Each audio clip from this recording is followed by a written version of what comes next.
So now that we've talked about synchronized methods and synchronized statements and shown an example, let's go ahead and take a step back and evaluate the pros and cons of using them as we have here. So obviously, one of the nice things about using the synchronized methods in our theBusySynchronizedQueue example is that it fixes the race conditions we had in buggy queue. And that's really great, right? We do not want to have race conditions. That's the worst of all possible worlds. However, when you use synchronized methods in isolation, then you end up with limitations. And you probably already know where I'm headed with this, but in a nutshell, the problem we have here is that making concurrent calls to offer and poll from producer and consumer threads can end up busy waiting. And that's just because they'll simply spin when they're waiting for either the queue to be not full or the queue to be not empty. So that's inefficient. And what we really need here, and what we're going to get to later when we talk about monitor conditions, is the ability to coordinate these calls so that they don't busy wait. And I probably should say need to coordinate methods that won't busy wait, because it turns out that offer and poll are intended to busy wait, whereas other methods like put and take are designed to block properly. So therefore, to avoid these problems, to avoid busy waiting, Java built-in monitor objects also provide so-called wait and notify mechanisms. And we're going to talk about those in an upcoming lesson.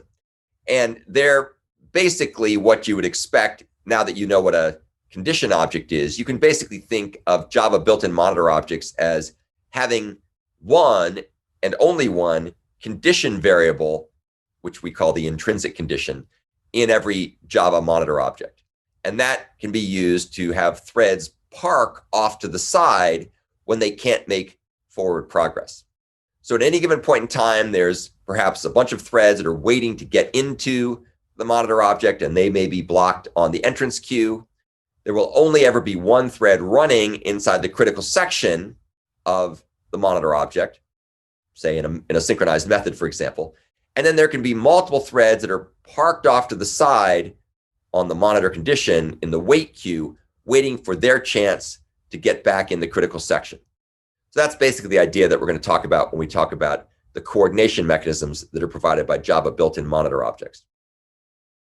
So that's the end of our overview of synchronized methods. Again, it's a very powerful technique and actually fairly well optimized because it's typically written in C or C++, and it's really part of the virtual machine, but it does come with some limitations. The other thing I should also point out here that's worth noting is that the semantics of synchronized methods and synchronized statements are very limited relative to what you get with a reentrant lock.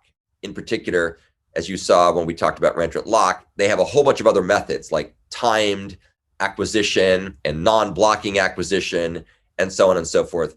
Whereas the methods that you have, or the features you have for synchronized methods and synchronized statements, are always non-interruptible, and they're also blocking.